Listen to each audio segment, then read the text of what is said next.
Boa noite, meu irmão, minha irmã, meu amigo, minha amiga. Você que nos acompanha na página Pregações Espíritas no Facebook e você que está inscrito no canal Pregações Espíritas no YouTube. Sejam todos muito bem-vindos a mais uma pregação de sábado às 20 horas, hoje, dia 27 de julho de 2024. Como leitura preparatória para a nossa prece, nós vamos ler do Evangelho de João, capítulo 1, versículo 14. E o Verbo se fez carne e habitou entre nós, e vimos a sua glória e verdade, como Filho unigênito do Pai. Vamos fazer a nossa oração. Jesus, nosso Mestre, Deus, nosso Pai, amigos e benfeitores espirituais, espíritos familiares e simpáticos, nossos anjos guardiães. A todos vós pedimos a bênção, a intercessão, a inspiração, neste momento em que estamos reunidos em Teu nome, Senhor Jesus, para estudarmos as Tuas lições, os Teus ensinamentos, pelo Teu amor, pela Tua misericórdia, e que nós estejamos sintonizados contigo, com os Teus emissários, com os Teus trabalhadores, e que possamos aproveitar ao máximo tudo que nos será trazido na noite de hoje, agradecendo antecipadamente por mais esta bênção, por mais esta oportunidade e pedindo permissão para iniciar a pregação de hoje. Que assim seja. Meus irmãos, hoje nós escolhemos um texto do livro Em Torno do Mestre, de Vinícius, mais uma vez, né? Livro maravilhoso, livro não psicografado, escrito de próprio punho pelo Vinícius Pedro de Camargo, mas que nós sabemos que, por certo, por ser quem foi, estava plenamente sintonizado com os espíritos superiores, era médium intuitivo e, lógico, não estamos a invalidar, a desmerecer todo o seu conhecimento, seu grau de evolução do Vinícius. Mas, por certo, ele era muito ajudado. Então, mesmo não sendo um médium psicógrafo, tinha ali, a gente vê, percebe, que tinha o conhecimento dele, a sabedoria dele, a grandeza dele, e também dos espíritos que sempre nos ajudam, principalmente quando a gente quer realizar um trabalho do bem, para o bem, como esse que Vinícius desenvolveu. E aí, nesse livro maravilhoso dele, como em todos os outros livros dele, tem um capítulo aqui que ele intitulou da seguinte forma: O Humano e o Divino. E ele estabelece uma comparação, faz um paralelo entre o que é humano e o que é divino. E por isso que eu usei como leitura inicial, preparatória para a nossa prece, o versículo do Evangelho de João, que fala que Jesus, que nós sabemos, como um grande missionário diretamente de Deus, ele foi o enviado, o missionário, o representante direto de Deus. Simplesmente, não apenas veio ao nosso mundo servir de modelo e guia para todos nós, ele criou o nosso mundo. Então, Jesus tem todo um carinho, todo um cuidado, todo um zelo, pode-se dizer também paternal para conosco. Porque se ele criou esse planeta, esse mundo, e se nós estamos aqui, por exemplo, desde o início da nossa trajetória evolutiva, nós podemos dizer que nós somos filhos dele também. É mais ou menos como se fôssemos filhos dele. João, o apóstolo, que se dizia o discípulo amado, ele, em sua velhice, né, já quando estava com muita idade, ele se referia aos seus ouvintes, aos seus seguidores, como filhinhos. Isso significa o quê? Toda pessoa, né, que tem carinho, tem amor, tem zelo, tem cuidado para com alguém, se for já de uma certa idade, se tiver já uma experiência de vida, ela, digamos assim, adota, né, por excesso de amor, por excesso de carinho, por excesso de zelo, por excesso de cuidado, adota pessoas que convivem com ela como se fossem filhos. Então, a gente vê um João, né, que conseguiu captar a essência mais amorosa de Jesus, né, diferentemente dos outros 3 evangelistas, não que não tenham captado essa essência de amor de Jesus, mas, digamos, ficaram um pouco mais voltados, tiveram os olhos mais voltados para as questões fáticas, né? Questões históricas, questões ali do cotidiano. E João foi o evangelista que conseguiu registrar e abordar o caráter mais transcendental do próprio Cristo, né? Então, por isso ele chegou a dizer o que disse, como nós lemos aqui na leitura inicial, e também chegou a dizer num dado momento: Deus é amor. Então ele conseguiu captar esse amor de Deus no próprio Jesus Cristo, né? Então ele se sentia amado por Jesus. Não que ele fosse necessariamente, né, obrigatoriamente, ou realmente o mais amado, mas ele se sentia amado. Então ele dizia: eu sou o discípulo amado. Não que os outros não fossem, mas ele era, e ele tinha consciência disso. Então, para que a gente possa estabelecer, né, embora isso não seja algo que vá acontecer hoje com a nossa pregação, com a nossa reflexão aqui, mas para que a gente possa se atentar para essa diferença grandíssima, muito grande, gigante, entre nós e Jesus, entre o que é humano e o que é divino, nós vamos ler e analisar aqui conjuntamente esse texto de Vinícius, o humano e o divino. E aí, pelo menos, né, esse texto vai nos ajudar a não ficar usando a figura de Jesus, o nome de Jesus, como se fosse apenas um grande homem que passou pela terra. Não. Houve e há grandes homens que passaram e passam pela terra. Mas Jesus não foi simplesmente um grande homem que passou pela terra. Jesus é o nosso mestre. Jesus é o Messias. Jesus é o Cristo, o representante de Deus, diretamente. Então, a gente não pode falar, quem foi Jesus? Né? Jesus foi um grande homem. Comparar Jesus com outros grandes que existiram, né? Com outros líderes religiosos, né? Inclusive enviados de Jesus, missionários do Cristo. Jesus é missionário de Deus. É diferente.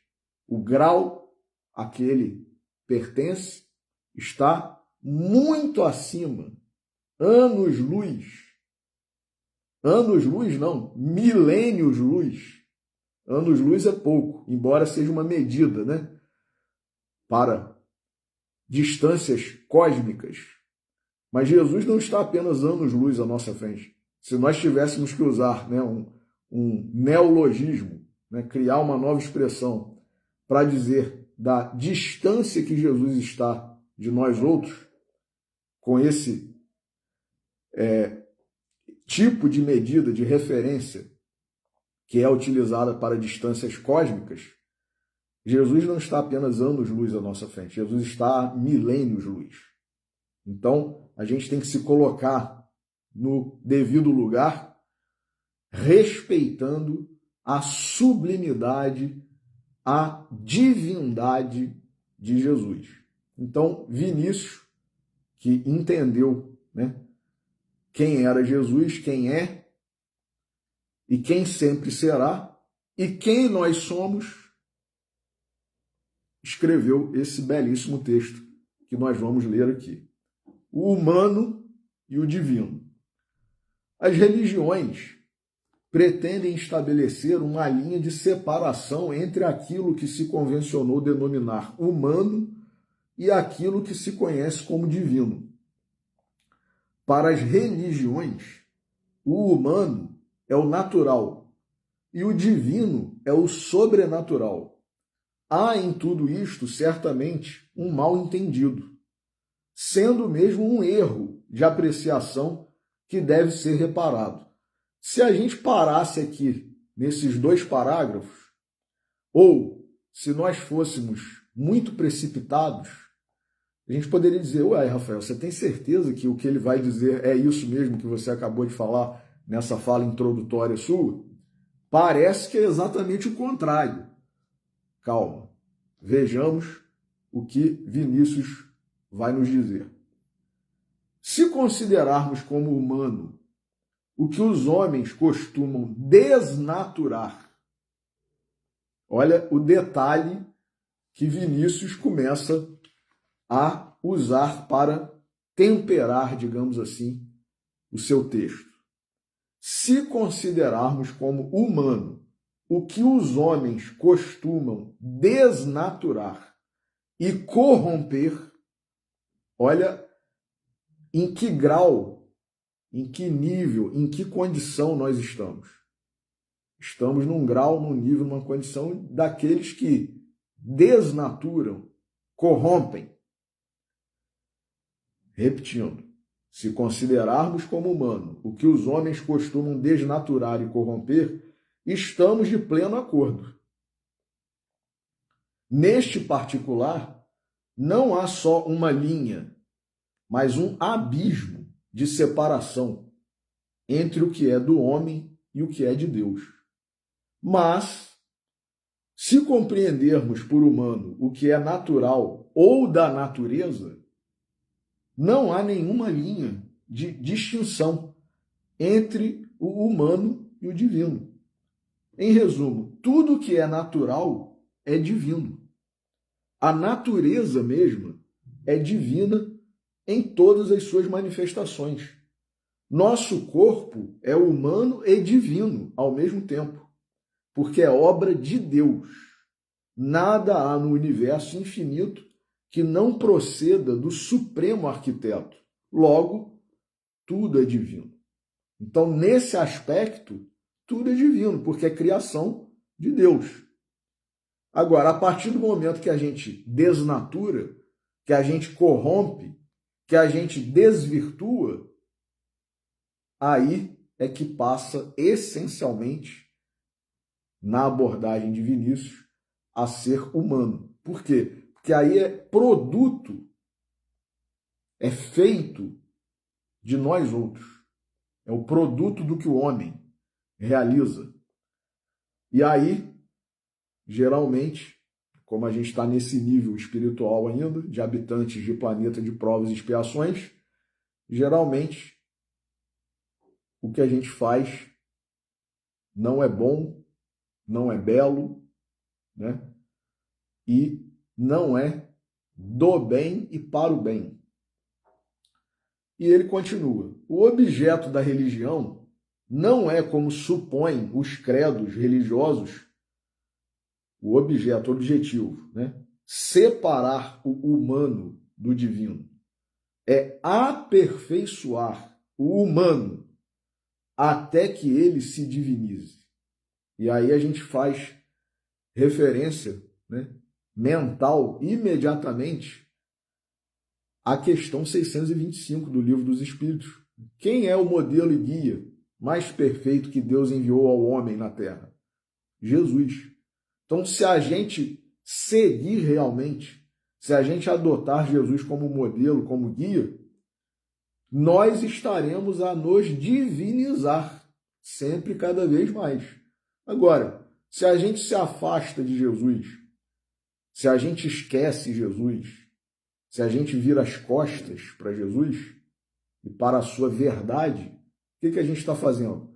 A gente está se afastando, a gente está desnaturando, desvirtuando, corrompendo a nossa origem divina e ficando cada vez mais não divinos.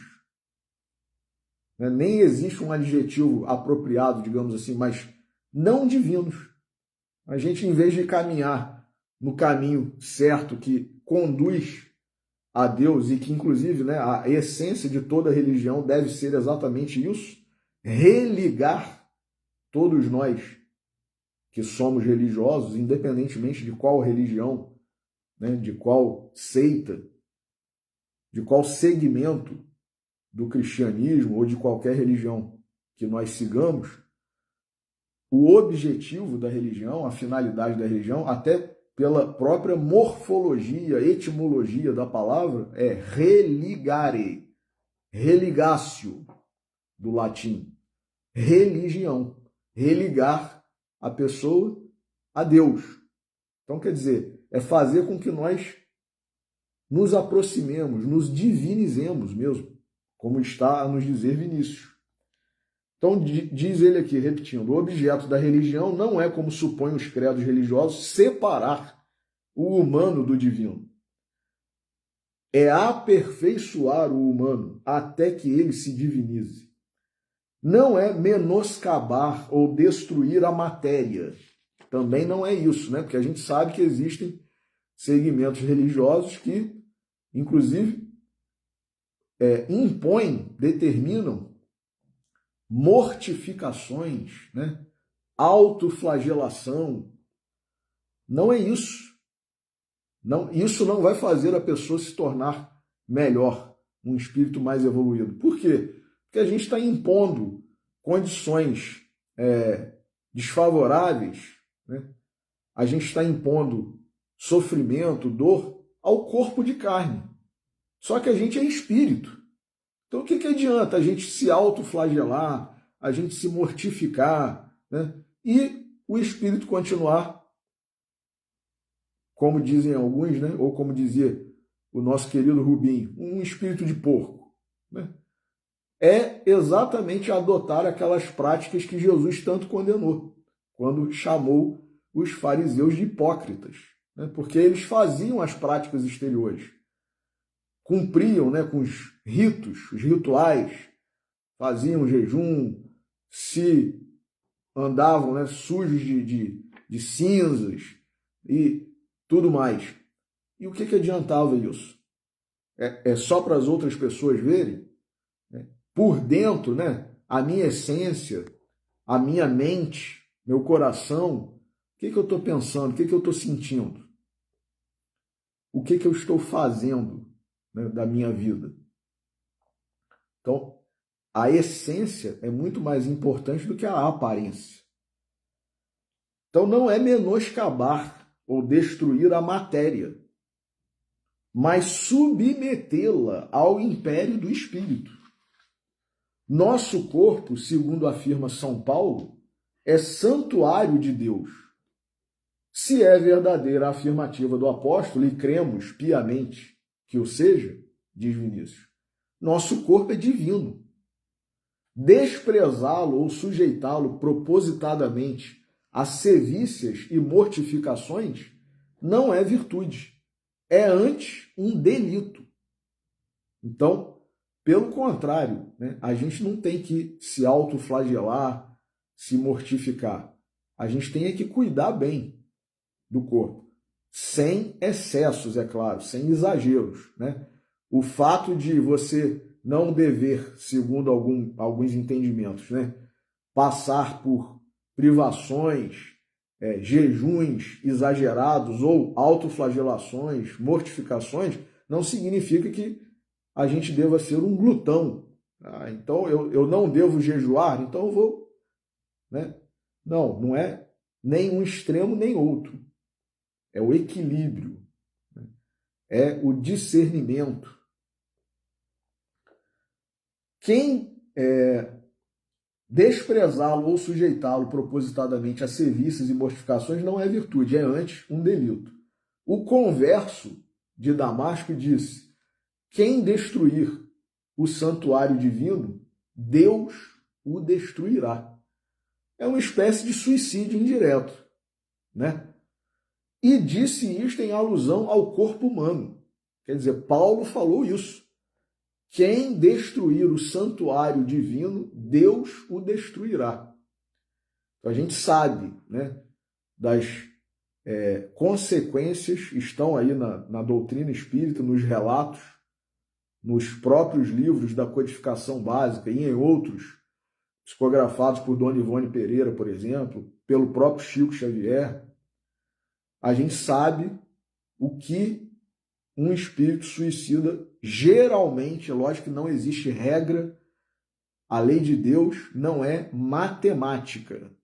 A lei de Deus é uma lei de amor, de justiça, sim, e de misericórdia. Então, cada caso é um caso, cada espírito é um espírito. Mas, em geral, se nós cometemos a infração de nos suicidarmos, geralmente, em geral, né, a gente sofre por um período, né, sofrimentos atrozes e muitas vezes há desdobramentos, há consequências numa outra encarnação ou em outras encarnações. Então, por isso a preocupação dos espíritos de Allan Kardec, da própria Dona Ivone, Chico e todos que abordam esse assunto, de não tentar, né, colocar panos quentes no linguajar, né, popular, amenizando a situação e tal, para que isso não funcione como uma espécie de estímulo. Porque a responsabilidade de nós outros é, se a gente quer o bem do nosso irmão, se a gente quer o nosso próprio bem, a gente quer que alguém, mesmo que de forma indireta, estimule a gente a fazer uma coisa errada e sofrer consequências ruins. Se a gente ama a pessoa, se a gente quer bem àquela pessoa, a gente quer o quê? Que ela seja feliz, que ela alcance um grau maior, mais elevado espiritualmente, o mais rápido possível, que ela sofra o menos possível. Então, a função, né, o dever, a obrigação do pregador, do escritor espírita é alertar, né? Jesus falou para alguns que ele curou: vá e não peques mais. Ele não falou: tá tudo certo, meu filho, tudo bem, não tem problema nenhum. Ele nunca falou isso. Ele nunca condenou ninguém. Nunca amedrontou ninguém. Nunca praticou terrorismo psicológico. Nada disso. Mas como o nosso mestre, como o nosso Salvador, que quer o nosso bem, ele dizia: vá e não peques mais, para que não te suceda coisa pior. Então, quer dizer, se a pessoa já estava numa situação de sofrimento, de dor, de penúria, Jesus, como nosso divino amigo, ele nos alertava e não ficava colocando panos quentes, não. Não, tá tudo certo, não se preocupe. Continua a sua vidinha. Nunca fez isso. E nós, como temos Jesus como modelo e guia, temos que seguir esse comportamento, essa postura, né? Então, alertar, não é amedrontar, né? Aterrorizar, nada disso. Mas é alertar, pelo que está na doutrina aí, nos livros, nas obras, as consequências em geral não são boas. É isso mesmo que você quer vivenciar? Será, né, diante de tantos relatos de espíritos que se arrependeram, que se pudessem voltar não fariam a mesma coisa? Então, eu acho que o papel de um amigo, de alguém que quer o bem do outro, é esse, né? Alertar, conversar, explicar, mostrar os livros que relatam a situação de espíritos, né, que passaram por isso e não ficar colocando panos quentes. Então, diz Vinícius aqui, Jesus, o divino entre os divinos. O divino entre os divinos. Não menosprezou o corpo. Ele é o verbo que se fez carne e habitou entre os homens. Não se sentiu diminuído em se dizer filho do homem. Jesus aconselhou o abandono do corpo aos males que o danificam. Olha aí. Vejamos com olhos atentos. Não é abandonar simplesmente o corpo, é abandonar o corpo aos males que o danificam. E continua Vinícius. Os leprosos, cobertos de chagas pútridas, não causavam repugnância ao enviado celeste. Sobre essas pústulas asquerosas, o Cristo de Deus impunha as suas mãos e as sarava prontamente. A pureza vencia as impurezas, mostrando na carne a obra que devia também ser feita no espírito. Nem mesmo a matéria em decomposição inspirava asco ao Filho de Deus. Que maravilha, né, meu irmão? O alto escopo do espírito, diz Vinícius, não é desprezar, nem mortificar, nem odiar a carne. É simplesmente dominá-la, sujeitando-a ao seu governo e direção. O espírito é que tem que governar o corpo. Então, essa questão também de dependência, né, seja do que for, a gente tem que ter força de vontade e acreditar, porque nós, espíritos, conseguiremos sim vencer, se nós quisermos, se nós tivermos uma vontade firme. Agora, o que se diz, né? Isso, inclusive, né? O episódio que originou essa fala, que é uma fala deturpada, como o Vinícius começou a dizer aqui nesse texto, a carne é fraca. A carne pode ser fraca. E Jesus falou, a carne é fraca, mas o espírito está pronto. Ele disse isso quando Pedro, João e Tiago, no Horto das Oliveiras, aguardando Jesus orar antes de ser preso para ser crucificado, eles dormiram.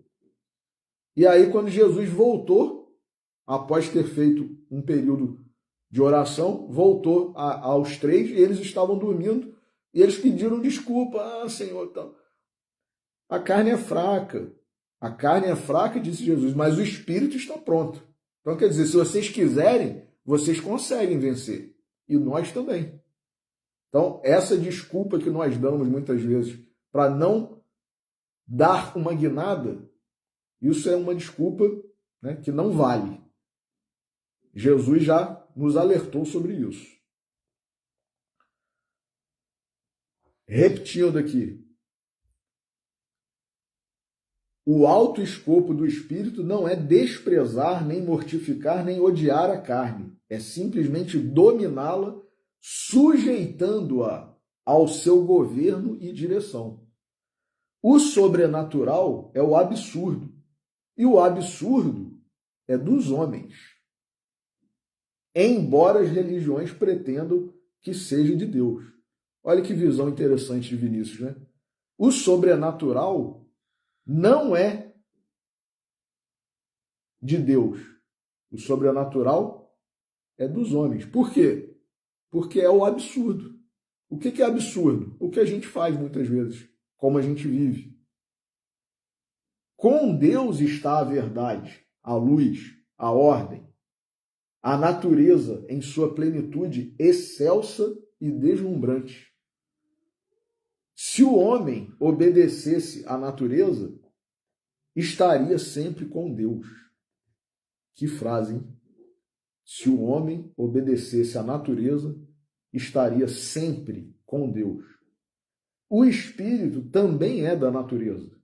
As leis que lhe presidem o destino são naturais, como as que governam a mecânica celeste, no giro dos planetas, como as que determinam a germinação da semente ou a coloração das flores. A natureza abrange tudo, nada havendo fora da influência e da regência de suas leis. Há fenômenos insólitos, préternaturais, mas sobrenaturais nunca houve nem haverá. A própria luta do espírito com a carne é um fenômeno da natureza. O homem sente que deve vencer a matéria. A dignidade própria lhe diz intimamente que ele só poderá ser grande se triunfar sobre a matéria e seus desejos. O homem tem consciência que o senso da vida repousa nessa porfia e na consequente vitória que ele deve alcançar. E tudo isto é divino porque foi concebido por Deus. Faz parte do seu programa de educação destinado à redenção dos seus filhos, que são os filhos da humanidade. Não desprezemos, pois, coisa alguma. Amemos o que é puro e até o que é impuro, lembrando que o amor tudo purifica. Jesus não desdenhou os delinquentes de qualquer matiz, e até mesmo a mulher adúltera e a pecadora Madalena encontraram nele refúgio e redenção. Os homens profanam o santuário de Deus, entregando-se aos caprichos desordenados do egoísmo insaciável. Desvirtuam o corpo, corrompendo e adulterando as suas manifestações e expansões naturais. Daí o estrabismo das igrejas criar artificialmente uma distinção entre o natural e o divino, como se tal distinção pudesse existir. Tal a origem dos jejuns, dos cilícios, mortificações infligidas ao corpo, como meio de alcançar o céu. Erro palmar. O céu é dos fortes e não dos fracos que fogem à luta. É dos que combatem com lealdade, de viseira erguida e não com astúcia. Enfraquecer o corpo para assegurar a vitória do espírito importa num falso processo de vencer. É ilusório esse triunfo. O espírito, em verdade, não venceu o inimigo, iludiu apenas. Não se abrem as portas dos tabernáculos eternos com gazua. Jesus prometeu a Pedro, como aliás aos demais apóstolos, as chaves, não as gazuas, do reino dos céus. O caminho de evolução é um só, alegorizado naquela porta estreita e estrada apertada de que nos fala o Evangelho. Não procuremos, portanto, o marco que divide o humano do divino, porque tal marco é uma ilusão. Divinizemos o humano, para que tal conseguíssemos é que o verbo divino se humanou. Que maravilha! Olha só, meus irmãos, como que ele termina dizendo: aquele que é o verbo divino, aquele que é divino, se humanou, quer dizer, tornou-se homem e habitou, e viveu entre nós, para que nós nos divinizássemos, para que nós nos divinizemos.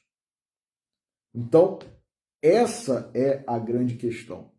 E aí, para terminar a nossa reflexão, eu vou ler um soneto de Augusto dos Anjos, que está no livro Parnaso de Além Túmulo, psicografado por Chico Xavier. Soneto este intitulado Raça Adâmica, para a gente ver quem nós somos, Raça adâmica. A civilização traz o gravame da origem remotíssima dos árias, estirpe das escórias planetárias segregadas num mundo amargo e infame. Árvore genealógica dos párias, faz-se mister que o cárcere a conclame, para reparação e para o exame dos seus crimes nas quedas milenárias. Foi essa raça podre de miséria que fez nascer na carne deletéria a esperança nos céus inesquecidos. Glorificando o instinto e a inteligência, fez da terra o brilhante grau da ciência, mas um mundo de deuses decaídos. Então, quer dizer, nós tivemos, temos e sempre teremos a mensagem, a presença, a vinda de Jesus. Mas cabe a nós, né, mudarmos, cabe a nós seguirmos Jesus, o seu exemplo. Então, se nós quisermos, se nós tivermos vontade, se nós nos esforçarmos, por isso, né, Kardec e o Espírito de Verdade deixaram a máxima, né, para nós espíritas: reconhece o verdadeiro espírita pela sua transformação moral e pelos esforços que faz para domar suas más tendências. Cabe a nós. Não depende de mais ninguém, só de nós. E, se nós quisermos, nós conseguiremos. Agora, a gente não pode ficar dando desculpa, esfarrapada, né? A carne é fraca. Nós somos carne ou nós somos espíritos? Né? Então, que essa reflexão possa ficar guardada nas nossas mentes, nos nossos corações, para que a gente tenha vontade, como disse Pasteur, né, naquela tríade que está no livro de Jesus para os que Sofrem, do professor Clóvis Tavares: vontade, trabalho e paciência. Se a gente tiver vontade e trabalhar, é só ter paciência que o resultado vai chegar. O que a gente precisa é ter vontade e começar a trabalhar. Então, que Jesus nos abençoe, que Deus nos abençoe, que eles permitam que nós encerremos a nossa reflexão de hoje, agradecendo mais uma vez por tudo. E a você que nos assiste, que nos acompanha, o nosso muito obrigado. Um ótimo final de sábado, um ótimo domingo e uma semana de muita vontade e muito trabalho. Uma boa noite a todos.